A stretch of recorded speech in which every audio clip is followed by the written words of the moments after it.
Welcome back to another edition of Disability and You. I'm Ganesh Singh. As I informed you earlier, I'll be joined by members of the Guyana Blind Cricket Association National Blind Cricket Team who recently participated in a bilateral series, blind cricket series in Barbados. With me is Rosemarie Ramitt, one of the female national blind cricketers, and also a West Indies female blind cricketer, and Leroy Phillips, who is also a national and West Indies male blind cricketer. Leroy, Rosemarie, welcome to Disability and You. Thanks, Ganesh. It's a pleasure, as Thank always, to you. be on the show with you. Great, great. Um, Leroy, let's start with you. How was the tournament? What was the performance like from the national blind cricket team? I like to deem it to be a positive one, Ganesh. Taking into account the limitation, the issues we've had with weather interrupting regular practice sessions in the days and weeks leading up to the tournament, what you found is some outstanding individual performances. Notably, when we recently recruited a B3 player in the form of Joshua Augustine, an outstanding youth who's just about 16 there, about that scored 100 in this year's series, bilateral series, the first of its kind for this year, and followed it up immediately after that with a half century. And we've had some really good. So what are you saying, the first of its kind for this year? So you mean that's the only century that was scored in the tournament? That's correct. The only person to get to that landmark, and we had some other outstanding performances from our B1s and our B2 feelers and so on. But it was an overall good experience for the Guyanese team. Though we did not record any wins, we've had some real individual performances that that are motivating for us, that encourage us to do more for the Guyana Blind Cricket team in the weeks and months before next year's engagement at the regional level. Mm-hmm. So for the benefit of those that might not be aware and familiar with blind cricket, explain to us who's a B1, who's a B2, and who's a B3. Excellent. So the B1 players, that category consists of players who are totally blind. The B2 players are players who are considered partially sighted. The situation with those players, partially sighted, they can perhaps see from stump to stump. During a match competition, they can choose to run for themselves or rely on the B3 players who are partially blind. You'll find these players seeing perfectly out of one eye and not much out of the other, or seeing out of both eyes, but not having 20/20 vision.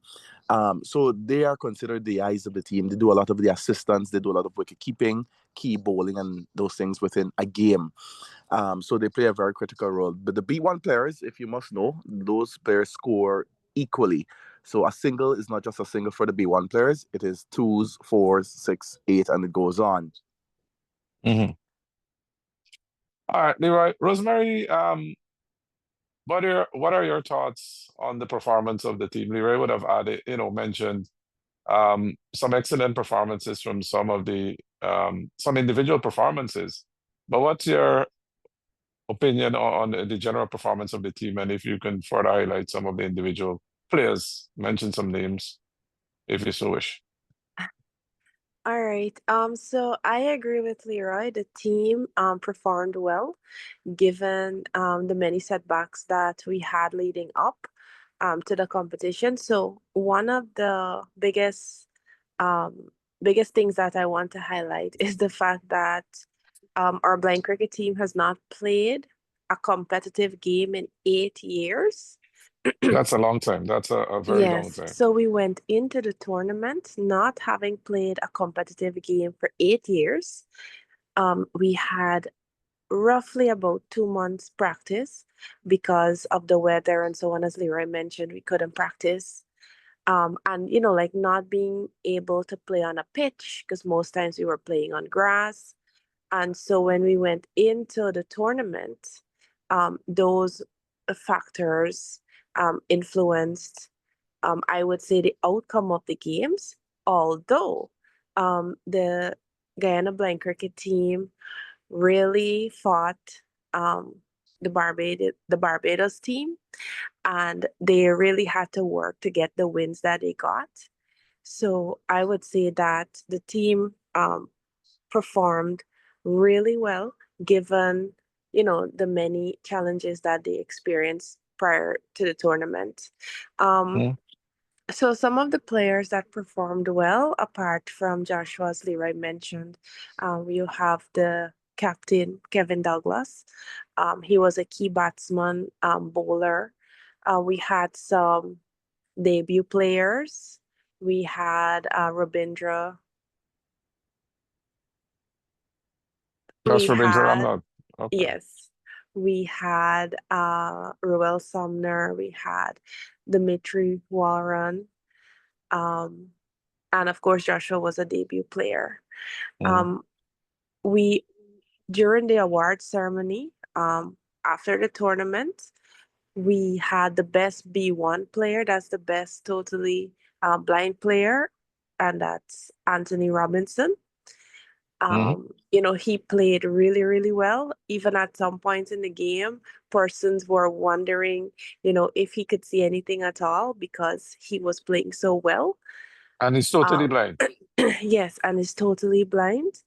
And we almost had the best B3 player because Joshua scored just 4 runs less than the person who got the award, and he had only played 3 games, while the winner of the award had played all 5 games. So if Mhm. Joshua was So able to it's 5 games play, you guys played in Barbados. yes, and Leroy, I guess, will be able to tell you more Mm. about the games So that we played. and Joshua played 3 of those games and almost outscored the person that played all 5. That's quite interesting. Yeah. Yes, So it goes yes. to Um, show what he would have achieved if he had stayed on to play all 5 games.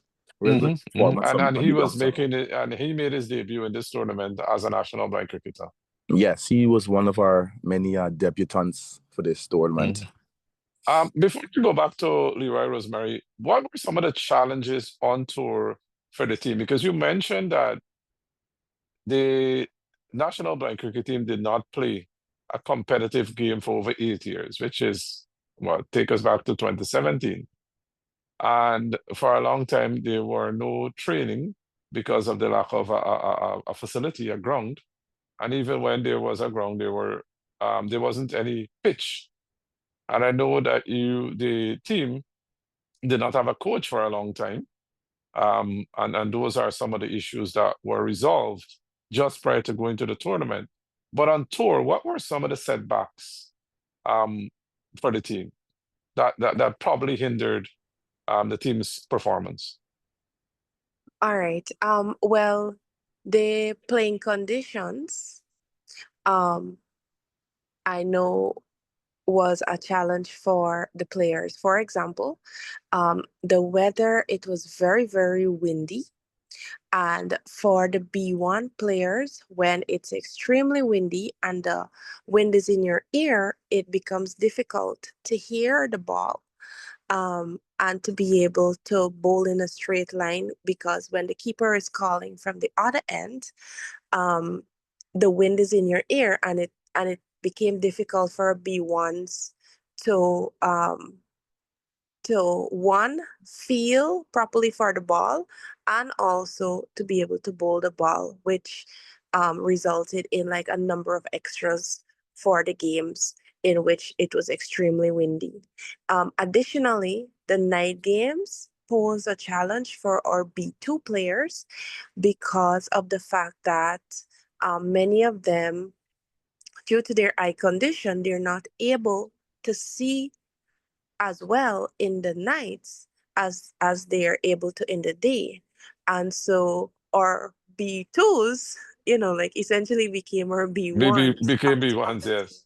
right, out on the Indeed. field because they were unable to see the ball in the night.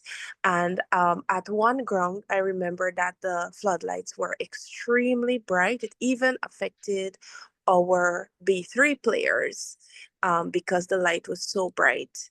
And the Barbados team had that advantage because they practiced at many of the grounds that we played at. So they knew the grounds really well, they knew the conditions really well.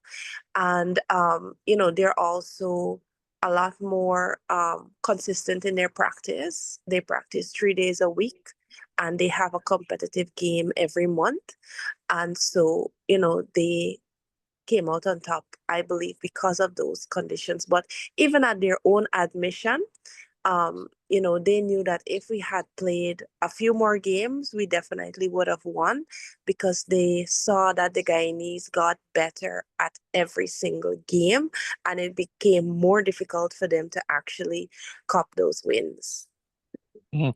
So basically, as the Guyanese, they got acclimatized, they perform better, and that's just to tell us that if they had games under their belt, so to speak, performance definitely would have been better. What about fitness level, injuries, and those things? But was that an issue? Yes, that was an issue, Garnish, if I might take up that one. Right at the beginning, early in the tournament, we've suffered an injury in one of our female players who's quite an energetic person on the field. She communicates very effectively with her B1s in the field, and she is Rebecca Edinburgh. Edinburgh got injured in the game, and that really put us What was the back. injury? Yeah, she suffered an ankle injury in one of the early games we played. So right away she was ruled out of the tournament. A broken ankle. A broken ankle, right? So she was ruled out Yeah. entirely. And if you've seen Rebecca in that game and in practice session, you can see that she's a very valuable player in the female category and supports the B3, the male B3. So she was a great loss during the tournament. And to add to something that Rosie was already talking about, Ganesh, when you asked about challenges on tour, we didn't play with a sufficient amount of B3 within our B3 categories. I think total of 4 players within that category could be on the field. And because we lacked it a little bit, we were at a slight disadvantage. But moving on in the future, it's something we'll definitely look into fixing. But those are some points I wanted So to it's add. basically getting the complement of B3s that was The an full issue. And then complement. you mentioned the broken ankle of one of your key players. That probably would have, definitely was a major setback for the team. What were the formats of the games, the 5 games that you guys mentioned? Right. So the first 2 games we played, we had 240 over versions of the game, which is more like your 50 overs in conventional cricket. And the remaining games, totaling 5, were 3 T20s. 2 played in the evening hours, and Rosie highlighted some of the challenges for our players during those games. And 1 played early in the afternoon, around 3 p.m. So you got some daylight hours to play the games that wouldn't affect people really at the end of the day. So it was 3 T20s and 2 40 overs, which is like the one years in blind cricket. Yeah, that's correct. 3 T20s, 2 ODIs. All right. Before we go to next steps and what are some of the plans for the development of blind cricket in Guyana, Rosemarie, um, I know for you guys to participate in this tournament, it was almost a Herculean task to raise the necessary funds um, in order for the team to travel, because blind cricket is an amateur sport. So there are no money floating around. And each team was required to pay the airfare, accommodation, meals, cover those expenses.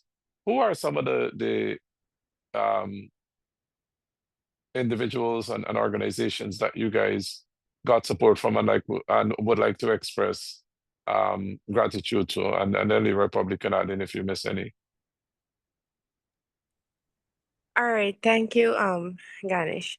Indeed, as the Ghana blind cricket team, we definitely want to extend our gratitude to we have ExxonMobil Guyana, we have Schlumberger, Modec, and I know the First Lady also contributed to our uniforms and travels. I also know, I think it's Naliko Nafiko, Sterling, Ganesh, you can, Yes, Sterling, yes. right, Sterling Products. Leroy, if there's any who you remember. Yeah, I can remember you've mentioned a good number of them, Rosemary, but we must also extend gratitude and appreciation to the Ministry of Culture, Youth and Sport, the Honorable Minister Charles Ramson, for making a donation of some significance that really helped out with reducing some of the expenses we had to bear during this year's tournament. So lots of thanks to the government for showing their support in towards the team travels to Barbados as well. Mhm. And I just wanted because I do have the list that was provided by the association of the sponsors, but I just wanted the players, the persons that participated, to express their thanks to the sponsors. So I'll just go through the list. So the Ghana Blind Cricket Association would like to extend sincere gratitude to the following sponsors that aided in their team's participation in the recently concluded but well, it was to be a regional tournament, but actually it was a bilateral tournament between Ghana and Barbados, because Trinidad and Jamaica, they had issues in raising the required funds. So the association would like to acknowledge and express gratitude to the following companies: ExxonMobil Guyana, Modec Guyana, Schlumberger, Sterling Products Limited, Nalico Nafico, PNP Brokers. You had Office of the First Lady and Her Excellency Arya Ali, who provided a significant contribution to the team. The Ministry of Culture, Youth and Sports, as Leroy mentioned, the Honorable Charles Ramson Jr., who also supported the team. The Ghana Cricket Board, who also provided support with gears and funding. You have the Republic Bank, Guyana, New Building Society, and there were some other individuals and companies, including Gaffurs, that provided, funds and other support to facilitate the team's participation in that recently concluded tournament. Um, so, Leroy, Rosemarie, what are the next steps for blind cricket? Because I'm sure you guys will not wait until another bilateral series or regional tournament to start your preparation, because I'm sure based on what you would have seen and experienced in Barbados, you know where the gaps are and what needs to be done. So what are the plans for development and keeping the players active? Yeah, that's a good question, Ganesh. And we're so happy that we've had some new players finding the passion of playing cricket by virtue of being debutants of the sport this year. So much of what we'll be doing in the coming year before the next regional tournament locally will be charged with these young legs on board. So coming up, we plan to have regular exhibition sessions. We want to have some more blind cricket clinics in various regions in Guyana because the sport has to continue growing. There's lots of persons out there who can get involved in the game. A lot of persons who have eye impairments or issues with their vision. And while some might think it's the end of the world, we want blind cricket to show it's totally not at all. So we hope to go to some regions and play some exhibition matches, promote the sport a little bit while recruiting players for all three of our categories from B1, 2, and 3 categories. And of course, taking into consideration some of our shortcomings in Barbados, we'll be using all that data to fuel our plans in the coming year for the next competition that would be held, hopefully, or positively speaking, in Trinidad and Tobago. So, Rosie, you can add some more to that, if you like. Yes. So one of the things that I know um, on the administrative side of things is that we are scheduled to host our elections to elect a new board for the Blind Cricket Association. So we'll definitely get on the way with that. But like Leroy said, we plan on having regular practice. So normally we practice twice a week. And of course, we have to work on getting a ground and a pitch. As it is right now, we use the Gandhi's Youth Organization ground. However, we have to work on improving the pitch so that we'll be able to play better cricket. We'll also take blind cricket out of Georgetown to the other regions. So we plan on having blind cricket development in Region 2 and in Region 6. And we even hope to have inter-county competitions, Berbice, Demerara, Essequibo. And I know that we also have established relationships in Region 6, where we'll take the team for a few competitions and a few exhibition matches against like the under 15 teams and so on, so that our blind cricketers would be able to play under different conditions and also play a competitive game every month. So that's where we are right now. Of course, the weather um, is it's very rainy right now. So we are still looking to see where we can play the game and get in the practice that we need. Mhm. So you're looking to take the game to different parts of Guyana and have players there train as regularly as the individuals in Georgetown, because Georgetown is the center really, Yes, where you have most of the players. But the plan is not to keep it in Georgetown alone, but to that's have correct. training across the country. Yes, and once we have that wider pool of players, it becomes even more competitive to be chosen, to be selected for the national team. So that persons will now, have to take their fitness level more seriously, their health, their nutrition. So it's not just about picking players or selecting players because you don't have another option. So, this creates an even fairer ground for players to be selected. Yeah, that makes your job and my job hard in the future, Rosemarie, as And players. But one of the things I want to put out there to Ganesh in the public's domain, yes, we're talking blind cricket and we're seeking new players for our three categories, especially the B3. One of the things I think we will be focusing on a lot more too is establishing capable persons or interested persons who can act in the capacity of coach in the various regions. Because yes, we've been highlighting throughout this interview the financial constraints we've always faced or often faced as a country or as a team or an organization. It would be a bit, you know, financially difficult on us to have our coach from Georgetown or in the city to travel to and from these various regions on a regular basis to ensure players in those regions are practicing. So if you think it's a sport you might be interested in participating in the capacity of a coach, we are looking for persons like you too, because it will help achieve our bigger goal at the end of the day. And this is a A voluntary position. voluntary, that's correct. It's a voluntary position. And since you guys started to train and with some of the publicity the team would have recently garnered because of their participation in the bilateral series in Barbados, have you seen an increase in people, in the amount of persons that are interested in the game?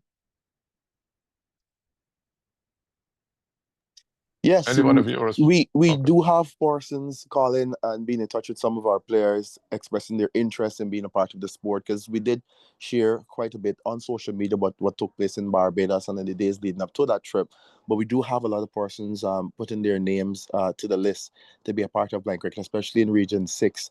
We'll be having some new players both in the female and male categories, and we're very happy for that. That's what we want to see achieved in our drive around the country in the next 6 to 8 months thereabout before Guyana prepares for another regional tournament. So the more players we have, the better our chances are at not just performing at an individual level and doing well, but having a real success achieved at competition level, winning games, winning the tournament. So that's what we're looking for in all that we do in the next year for Guyana Blind Cricket Association. Mhm. Excellent. And I have Rosemarie on the call along with you, Leroy, and that's just to let the public know that it's a unisex sport. Both genders can play in the same team.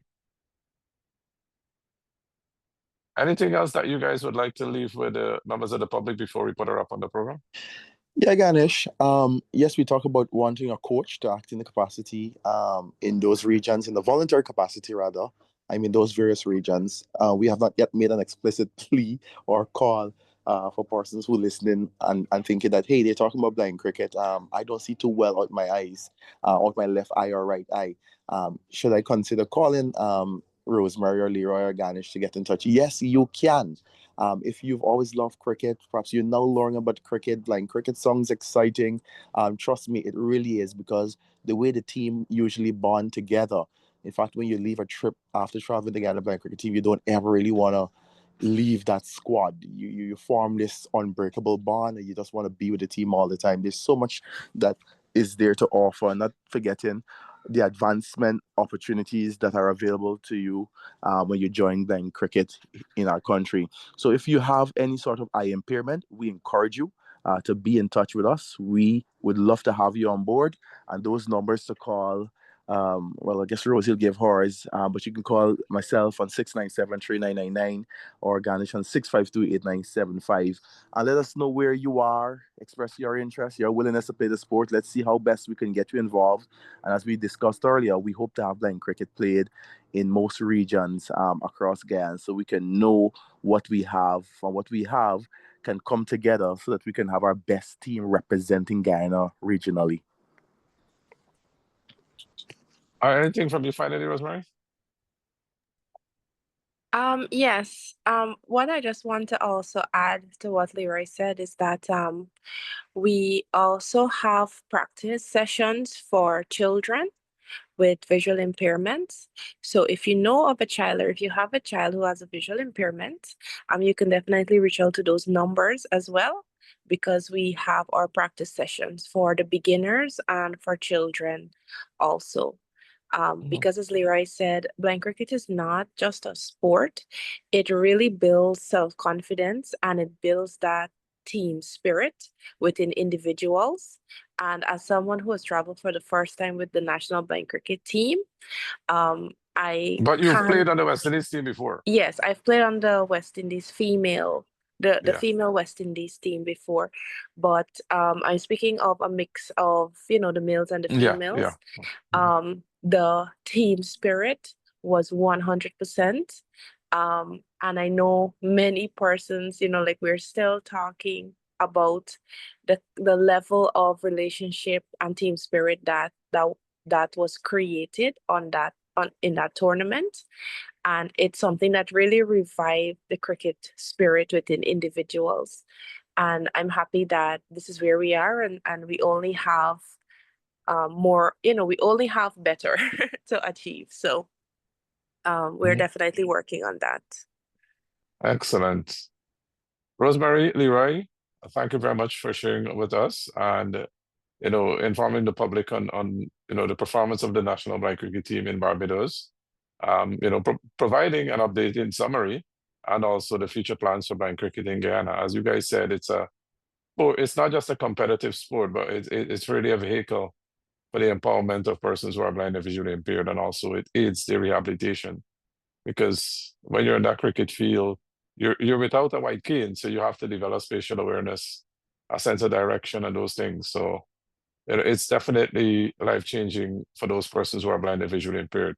So I encourage you to get in touch and check out the Ghana Blind Cricket Association Facebook page, which will be up and running or be reactivated very soon to get more information and also to get in touch. So listeners, I'll be back after this to continue Disability in You. Stay tuned.